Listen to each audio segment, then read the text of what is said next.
நல்லவர் எனக்கு. இயேசு நல்லவர், இயேசு நல்லவர், இயேசு நல்லவர், நல்லவர் உனக்கு. இயேசு நல்லவர், இயேசு நல்லவர், இயேசு நல்லவர், நல்லவர் நமக்கு. 1 யோவான் 3ஆம் அதிகாரம் 1 யோவான் 3ஆம் அதிகாரம் 7ஆம் வசனத்தை யாராவது வாசிங்க. ஒருவராலும் நீங்கள் என்ன செய்யாதீர்கள், வஞ்சிக்கப்படாதீர்கள். யாராவது உங்களை வஞ்சியாதபடிக்கு, இது ஒரு வஞ்சிக்கிற ஒரு தந்திரமான ஒரு சூழ்நிலை. ஆகவே ஆண்டவர் சொல்லும் போது ஒருவராலும் நீங்கள் வஞ்சிக்கப்படாதபடிக்கு என்ன செய்யுங்கள், எச்சரிக்கை வான் பண்றார். 1 யோவான் 2:26. ஆண்டவர் பாருங்க, உங்களை எப்படியெல்லாம் வஞ்சிப்பாங்க, எப்படியெல்லாம் நீங்க ஏமாற்றப்படுவீங்கன்றத ஆண்டவர் என்ன செய்திருக்கிறார், நமக்கு மாத்திரம் தான் எழுதி கொடுத்திருக்கிறார். ஒரு அழகு சொல்லுங்க பாருங்க. வெளியே இருக்கிற எவருக்கும் கிடையாது, இந்த வேதம் இல்லாத எவருக்கும் அந்த காரியத்தை அவர் எழுதல. ஆண்டவர் சொல்றாரு, உங்களை வஞ்சிக்கிறவர்களை குறித்து நான் உங்களுக்கு என்ன செய்திருக்கிறேன், நான் எழுதி இருக்கிறேன், உங்களுக்கு எழுதி கொடுத்திருக்கிறேன். இப்படி எல்லாம் வஞ்சகங்கள் வரும், இப்படி எல்லாம் உங்களை ஏமாத்திடுவாங்க, இப்படி எல்லாம் போய் சொல்லுவாங்க. ஆகையினால் நீங்க என்ன செய்யாதீங்க, கவனமாக இருங்கள், வஞ்சிக்கப்படாதபடி இருங்கள் என்று கர்த்தர் சொல்லுகிறார். சரி, இந்த வஞ்சகம் முதலாவது எங்க வரும் பாருங்க. 1 யோவான் 1:8 வாசிக்க. நமக்குள்ளே ஒரு வஞ்சகம் இருக்கு பாருங்க. நம்மை நாமே வஞ்சிக்கிற ஒரு வஞ்சகம். இது என்ன வஞ்சகம்? நமக்குள்ள எந்த பாவமும் இல்லை, எந்த தப்பும் இல்லை, நான் ஆல்ரைட் அப்படின்னு சொல்லுவோம்னா நம்ம என்ன செஞ்சுட்டு இருக்கிறோம், வஞ்சித்துக் கொண்டிருக்கிறோம் என்பது அர்த்தம். இது வெளியே வருது இல்ல, நம்மை நாமே வஞ்சித்துக் கொள்கிறோம். இருந்தும் தன்னை ஒரு பொருட்டென்று எண்ணினால் தன்னை தானே வஞ்சிக்கிறான். ஒண்ணு, எனக்குள்ள எந்த பாவமும் இல்லை, எந்த தப்பும் இல்லை, நான் ஆல்ரைட் அப்படின்னு சொன்னா அவன் தன்னை தானே வஞ்சித்துக் கொள்கிறான். இங்க ஆண்டவர் தெளிவா சொல்றாரு, தானிடத்துல என்ன கிடையாது, ஒண்ணும் கிடையாது. ஆனா என்ன செய்வாரு, பந்தா பேசுவார். தன்னை ஒரு பொருட்டென்று எண்ணிக்கொள்ளுகிறவர்கள் தங்களை தாங்களே என்ன செய்கிறார்கள். ஆமா, இதனாலதான் பொறாமை எல்லாம் வருது. ஆண்டவர் சொல்றாரு, நீ தலைவனா இருக்க விரும்பினால் முதலாவது நீ என்ன செய், எல்லாருக்கும் படிப்படைக்காரனாயிரு சொல்றாரு. அவரே கால கழுவுறாரு. பேதர் கால கழுவ கூடாதுன்னு சொல்றான். கால கழுவா நீ என்கிட்ட உனக்கு பங்கில்லைன்னு சொல்றாரு. அப்ப என்ன செய்யும், என் முழு சரீரத்தையும் நீர் கழுவும் என்று ஒப்புக் கொடுக்கிறார். அப்ப அவர் தன்னைத்தானே தாழ்த்துகிறவர் உயர்த்தப்படுவார். அப்ப அந்த தாழ்மை சிந்தை வரணும். இல்ல தாங்கிட்ட ஒண்ணுமே இல்லை, ஆனா என்னது, நான் அதை செஞ்சிருவேன், இதை செஞ்சிருவேன் அப்படின்னு சொல்கிறார்கள். யார் வஞ்சிப்பார்கள்? இந்த வஞ்சனை எங்க இருந்து வரும் அப்படின்னு நீங்க பார்க்கும்போது வேதத்திலிருந்து சில காரியங்களை உங்களுக்கு சுட்டி காட்டுகிறேன். தீர்க்க தரிசனம் என்ன செய்வாங்க, பொய்யா சொல்லுவாங்க. கள்ள தீர்க்கதரிசிகள் வேதாகமத்துல நிறைய இருக்கு. கள்ள தீர்க்கதரிசிகள் இருந்தாங்க, கர்த்தருடைய தீர்க்கதரிசிகள் இருந்தாங்க. வஞ்சக ஆவி ஒண்ணு இதுக்கு என்ன செய்கிறது, திருச்சபைகளிலும் தீர்க்கதரிசிகள் மூலமாய் போதகர்களும் கள்ள கிறிஸ்துக்கள் உண்டு, கள்ள போதகர்கள் உண்டு. ஆண்டவர் தெளிவா பேதுருவோடு எழுதுகிறார். ஆகவே நீங்கள் வஞ்சிக்கப்படாதபடி எச்சரிக்கையாளர்கள் என்று கர்த்தர் சொல்லுகிறார். யார் வஞ்சிப்பார்கள்? கள்ள தீர்க்கதரிசிகள், கள்ள போதகர்கள். வஞ்சக ஆவி கிரியை செய்வதனாலே நாம் அந்த வஞ்சனை நடக்கிறது என்பதை பார்க்கிறோம். யார் வஞ்சிப்பார்கள்? இரண்டாவதாக யாரை வஞ்சிப்பார்கள்? தீமோத்தேயு 2ஆம் அதிகாரம் 14வது வசனத்தை வாசிங்க. நீங்க ஆதியாகமத்துக்கு வரும் இச்சக பேச்சினாலும் உங்களை என்ன செய்வார்கள், வசப்படுத்திக் கொள்வார்கள். கொலோசையர் 2:19.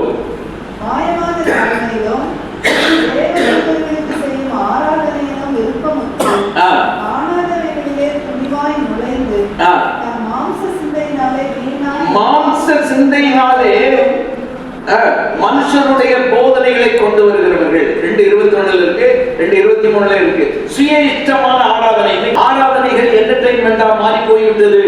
அருமையான கர்த்தருடைய பிள்ளைகளே, கவனமாக இருக்க வேண்டும். எப்படி வஞ்சிப்பார்கள்? இப்படிதான் ஆவிக்குரிய வஞ்சகம் நமக்குள்ளே வரும். பொய்யான தீர்க்கதரிசிகள் மூலமாக வரும், கள்ள கிறிஸ்துக்கள் மூலமாக வரும், கள்ள தீர்க்கதரிசிகள் மூலமாக வரும். ஆகவே நீங்கள் வஞ்சிக்கப்படாதபடிக்கு எச்சரிக்கையாயிருங்கள் என்று கர்த்தர் சொல்லுகிறார். மனுஷருடைய போதனை, சுய இஷ்டமான ஆராதனை, மாயமான தாழ்மை. மாயமான தாழ்மை இது பாத்தீங்களா? அங்க வரும்போது இவருக்கு அவரை பிடிக்காது, ஆனா தூரமா வரும்போது மனுஷன் வந்துட்டாரு பாருங்க அப்படின்னுவாங்க.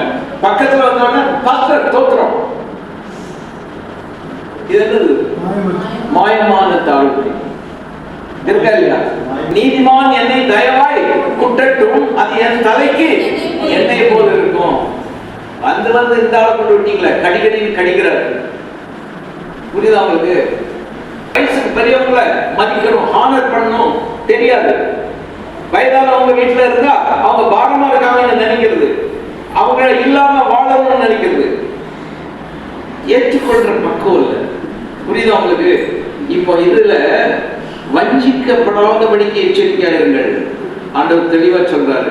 வேத புரட்டுகளை தந்திரமாய் நுழைய பண்ணுகிறவர்கள், அதே 2 பேதுருல 2ஆம் அதிகாரத்துல 3ஆம் வசனம் வாசிங்க. பொருளாசை உடையவர்களாய்.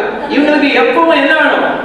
பணம் பணம் பணம், பொருளாசை, வீடு, ப்ராப்பர்ட்டி. இதவே இவங்க என்ன செய்வாங்க? ஒட்டிக்கிட்டே இருப்பாங்க. இவங்களுடைய எண்ணெல்லாம் என்ன இருக்கு தெரியுமா? பொருளாசையினாலும்.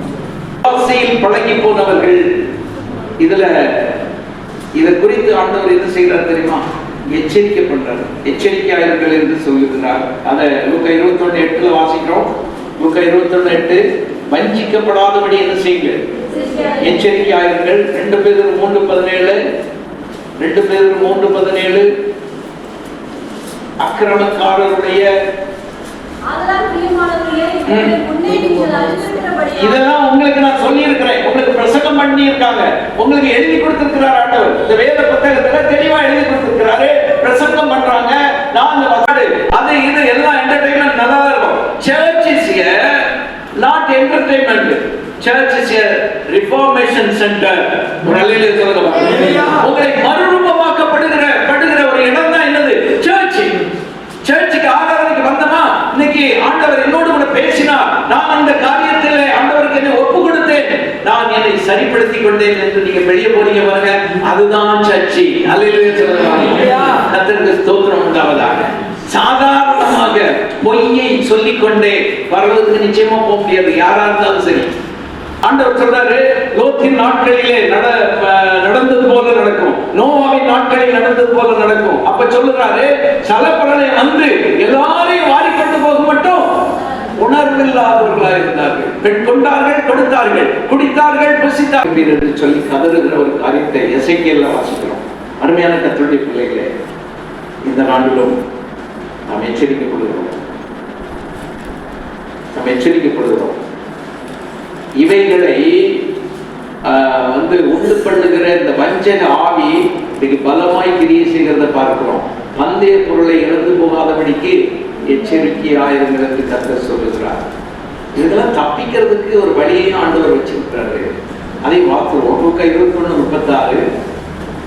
இதெல்லாம் இந்த வஞ்சகத்துக்கெல்லாம் நம்ம தப்பி நம்ம ஆண்டவருடைய சமூகத்தில் நிக்கிறதுக்கு ஆண்டவர் ஒரு வார்த்தையை வச்சிருக்காரு பாருங்க. லூக்கா 21:36. லூக்கா 21:34 வாசிங்க. அதே அதிகாரத்துல 34. உங்கள் இருதயம் பெருந்திண்டினாலும் வெறியினாலும் லௌகிக கவலைகளினாலும் பாரமடையாதபடிக்கு ஒரு நாள் என்ன செய்யுங்க? ஒரு நாளாவது ஒரு சாப்பாட்டை குறைச்சிட்டு, ஆண்டவரே நான் எப்படியாவது செய்யணும், ஜெபம் பண்ணணும் அப்படின்னு சொல்லி கூட நீங்க செய்யுங்க. அதான் ஆண்டவர் சொல்றாரு, உங்கள் இருதயம் பெருந்திண்டினாலும் வெறியினாலும் லௌகிக கவலை, லௌகிக கவலைகளினால அந்த விதைக்கிறவனுடைய உண்மையில ஒண்ணு வருது. அது முள்ளுகள் உள்ள இடமா, பாறைகள் உள்ள இடமா? லௌகிக கவலைகளினால அவன் பாரமடைகிறதுனால அதுக்கு மேல அது வளர முடியாதபடி எல்லாத்தையும் என்ன நெருக்கி போட்டுருச்சு. லௌகிக கவலை. கர்த்தர் நம்மை போஷிக்க அவர் வல்லவராக இருக்கிறார். அவர் மாத்திரம் நோக்கி பார்க்கணும். அப்ப நம்ம இருதயம் பெருந்தினாலும் வெறியினாலும் லௌகிக கவலைகளினாலும் என்ன செய்யக்கூடாது? பாரமடையாதபடிக்கு ஆண்டவர் சொல்றாரு, அந்தந்துள்ள ஆகாரத்தை எங்களுக்கு அப்படிதான் ஜெபம் பண்ண கற்றுக் கொடுத்தார். உங்களுக்காக ஒரு இடத்தை ஆயத்தம் பண்ணி விட்டு நான் இருக்கிற ஸ்தலத்திலே உங்களையும் நான் சேர்த்துக் கொள்ளும்படியாக நான் சீக்கிரமாக வருவேன் என்று சொன்னார். ஆண்டவராகிய இயேசுவே நீர் வாரும் என்று சொல்லி வேதாகமம் முடிவடைகிறது. எல்லாரையும் பார்க்கும் கனம் பெற்ற ஜாபேசை போல ஆண்டவரே அவளை நீர் ஆசீர்வதிக்கும்படியாக நாங்கள் ஜெபிக்கிறோம். எப்பொழுதும் ஆண்டவரே இந்த எண்ணெயின் மேல உடைய கரம் ஆண்டவரே படும்படியாக நான் ஜெபிக்கிறேன். இதை உடைய ரத்தமாய் நீர் மாற்றும்படியாக நான் ஜெபிக்கிறேன். ஆண்டவரே எங்கெல்லாம் அப்ளை பண்றாங்களோ அங்கெல்லாம் உடைய பிரசன்னத்தை கட்டளையிட்டு உங்களுடைய சுகத்தை கட்டளையிட்டு தேவரே உங்களுடைய அபிஷேக தைலமாக நீ மாற்றும்படியாக நான் ஜெபிக்கிறேன். அப்படி நீ செய்வதற்காக நன்றி செலுத்துகிறோம். இயேசுவின் நாமத்தில் ஆண்டவரே அருமையான பிரவச்சனமாவையும் கொடுக்கிறோம். அவளோடு இந்த நாளிலே வந்து இந்த சமையல் காரியங்களில் உதவி செய்த ஒவ்வொரு குடும்பத்தையும் பிள்ளைகளையும் ஆசீர்வதிக்கிறார்கள். இதற்காக ஆண்டவரே கரம் கொடுத்த ஒவ்வொரு பிள்ளைகள் மேலும் ஆசீர்வாதம் இருப்பதாக என்று சொல்லுகிறோம்.